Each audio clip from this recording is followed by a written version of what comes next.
Chantelle Padden, good morning. Good morning. How are you? I'm okay. How are you keeping, more importantly? What was it like watching that back on Saturday night? Oh, Lordy. Well, I tell you, it was very, very surreal. And watching it back, I couldn't stop crying because of, well, you personally, you know me well, James, and I suppose it's kind of like, you know how much I've wanted this, the platform, and to get to sing in front of, a worldwide audience and everything. So it was just like, oh my God, this is one of my lifelong dreams coming true, even though it's only the first stage of the competition, but it just meant so much to me. I was absolutely buzzing. I know you said it's the first stage of the competition, but you didn't just walk off the street on stage and that was it. There was a long process behind this, wasn't there? Yeah, true. It wasn't, I guess there was a lot of stages beforehand, but it was, the very first televised stage. And, first impressions, they mean a lot to a lot of people, me included. And I guess I wanted to make a lasting kind of impression on the coaches and the viewers at home. So hopefully that they wouldn't forget me, or that I'd have a memorable audition, because your blind audition is up online forever, along with whatever stage you get to. So I was really overwhelmed, and just the support started pouring in, and I haven't stopped crying. I've been an emotional wreck. Well, when you're on stage, it took them a while to turn around, even though they're all looking at each other going, go on, push the button, go on, push the button. You need to push the button. You can't see that. It's so strange, I'd imagine, being up there where all you can see is 4 chairs. Honestly, it was literally the minute I walked out, and I wouldn't mind, I had these little cowboy boots on me, and I could hear them clicking, and I was like, oh no, they're going to hear me clicking now my way to the middle of the stage. And it was something with the heel, and I was like, there was just so much. It's crazy, the little things you think of in that moment, and all I could see was these 4 massive chairs and just the coaches' names on the back, and a studio which you wouldn't see online, full of producers and people also sitting down, as an audience really, as well as doing their job, and then cameras, lights. It was just, there was so much to take in that moment. And I just remember, oh God, if I don't hit this big note in this song, I'm out. Do you know what? I have no hope if I don't hit it. And I was so worried. I was like, I really need them to turn, or I have to do the walk of shame off this stage, and I'll be mortified. and you had 2 turns. You had Ollie Murs and you had Will I Am. Indeed. So, I was absolutely buzzing. And tell me, when you went on stage that night, was there a judge in mind that you were going to go with if they all turned around? Well, actually, this is a question I've been asked so much. And it's kind of even throughout the whole process of the show, I always kind of thought up scenarios in my head. Well, who would really kind of benefit me for the artist I'd like to be? And it was so difficult because they all bring something very different to the panel. And each coach, I would learn something from each of them. And to be honest, I know it's easy to say, any of them. But I genuinely because I'm walking onto this show, in doing my blind audition, coming from Belmullet in County Mayo.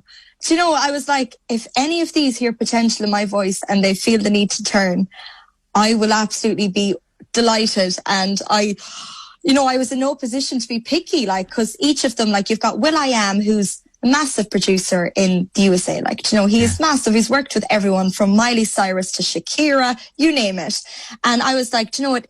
That would really benefit me in the sense of, I'm country, but I'm trying to kind of get across on the show that country can be current, cool, mainstream, kind of what Miley Cyrus done. So Miley Cyrus was always a country girl. And then the song that I chose to do was Miley's When I Look at You. And it's actually one of the songs that she released before she started going into the more mainstream kind of pop vibe, and before she worked with the likes of Will I Am. So I was kind of like, oh God, that'd be really cool to, have one foot in the door of the mainstream world. And then of course, stick to my roots as well of being country. And then of course there was Anne-Marie, who's always in the charts. She's so current. She's just, I love all her songs. And then the elite, Sir Tom Jones. I was like, the fact that I'm even singing in front of him. He called himself a schmuck afterwards. He did. But like, he sang with everyone from Dolly Parton to Elvis Presley. And I was like, do you know what? Even if he didn't compliment me, it was such a privilege to get to sing in front of him. He sang with some of my idols. And then, of course, Ollie Murs has been in this boat. You know, he's been in the competition environment with the X Factor, and he knows how daunting it is. Like, and his stage presence, I feel I can learn so much from him, because, do you know, when you're in like a competition environment, like, even though like I had some experience of like gigging in pubs and stuff growing up, that all goes out the window. Yeah. Like, I literally felt like I was just a beginner, because, do you know, no one knows you. They don't know who's auditioning. They can't see you. So literally I had to prove that I deserved a place in the battles, and, you know, to get through in 1 minute and 30 seconds. And, you know, without them seeing you. And you know yourself, the music industry is quite image orientated sometimes. And it's kind of, you know, they all kind of look for the package on a lot of these talent shows. So I think I have a lot of respect for The Voice, because, you know, you have to let your singing do the talking for you. So I was just, when trying to think of who I would go for, you know, I always just said, if any of them turned, you know, I'd make it work, and I'm sure they'd be able to help me and, you know, help me get to the level where I, you know, dream of being at. So it's literally, Ollie kind of sold himself to me, because he was like, I want to help you become the artist you want to be. I want, you know, he didn't, like, poor Will I Am, like, my heart went out to him when I picked Ollie, because he was so lovely to me, and the feedback coming from someone that's just so famous, like, and so successful as well. I was like, oh, this is so difficult. And I honestly, I felt like I was going to have a mini heart attack backstage, because I was like, what if none of them turn? And I have to go home then, and I'm like, oh no. Well, I was literally like a wreck.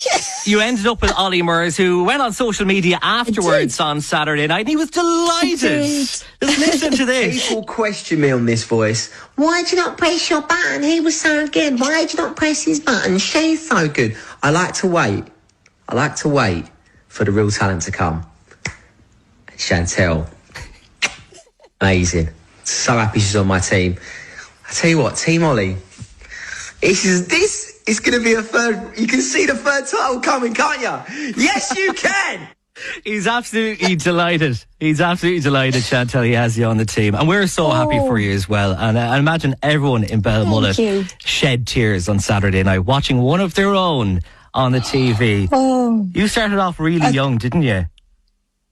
I did. I started off gigging with my granddad, Tony Cawley, when I was 7. How proud is Tony Cawley right now?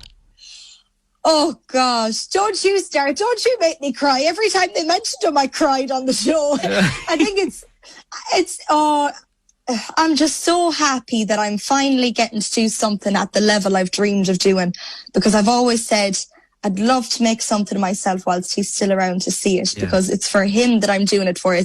He's the reason why I've picked myself up after every knock, every setback. And by God, there's been a lot of them.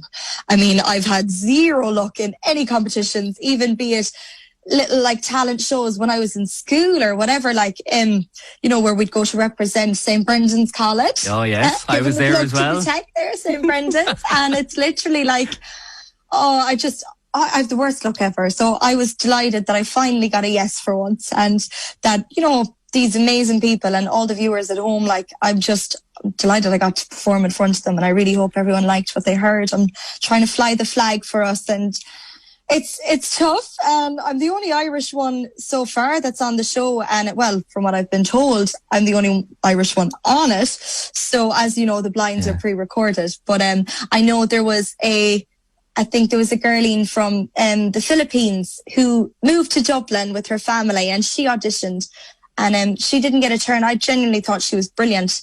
So, you know, maybe she might go back and try it again next year, because she's too talented to give up. And I hope that it'll shine a light on a lot of the Irish artists too that are trying to break the mold, because, like, I know firsthand how difficult it is, especially being country, because it's so hard to try and, you know, make something of yourself, considering the vein of country that I'm doing. I'm kind of commercial, poppy, kind of rocky country. And I want to try and, well, I know it's very difficult to please everyone, but I want to try and, you know, offer something so I'd have like a wide and a variety of age groups and, you know, even genre, you know, music lovers, like people that might not necessarily like country. I'd love for them to actually enjoy what I do because, you know, I try and mix it up and keep it interesting and, you know, kind of hold an element of surprise. Well, we're really looking forward to it. We can't wait to see you on the TV again. When are you back on, do you know? Oh, well, they have actually started the filming for the battles at the minute. So anyone that would have done their blind audition, say week 1, which would have been like 5 weeks ago now, which is crazy. They're cracking on in their battles at the minute. So I'll probably get the call now at any time. And okay. I'm really nervous to see like who I'm up against because his team is so strong. I just hope that he sees potential in me and hopefully I can be the one to bring him all the way. I mean, the final this year is around Paddy's Day. So wouldn't it be like an absolute, it would be a very glorious moment to even reach that far in the competition. That's wishful thinking. But I suppose if you don't think positive, you know, what can we do? I'm going to try and just take every stage as it comes and just try and hold my own and, you know, offer what I'm trying to give the show, which is a bit of country flavour and, you know, a bit of Irish charm, I suppose. Hopefully they're liking what they're hearing. Well, we certainly loved what we heard and saw on Saturday night, Chantelle. And I know, being from the same area as yourself, I know how difficult things have been down there over the last couple of months. Belmullet has been in the headlines for a lot of reasons in the last while, and there's been a lot of sadness around the area. I think you've just given everyone a huge lift down there, Chantelle. Oh, well, thank you very much. I hope so. I was like, you know, I've so much love for everyone at home. Like, without the people at home and the people that supported me when I was nothing, I would not be, you know, where I am right now in this position. And I'm glad that I could lift the spirits for everyone at home and, you know, everyone that's feeling down at the minute around Ireland and the UK. And I just hope I can continue to do that. And I really do, hand on heart, appreciate all the amazing support that I've been given. As I've said, like my 2 eyes are burnt out of my head. I'm literally crying all the time because all the messages are coming in. I'm still going through all the messages, would you believe it? And I'm going to keep going because I promised everyone I will get back to them all. And I'm determined I will. As I'm going through them, there's more coming in. And I'm like, oh God. Well, Chantelle, thank you so much for getting up so early this morning. I imagine you're absolutely wrecked. Thanks for coming on the show. No problem at all. Anytime. Thank you very much for having me. Hopefully we'll check in with you again in the next few weeks and see how you're getting on. Chantelle. Yes. All the very best. Chantelle Padden with us on the show this morning from The Voice UK. And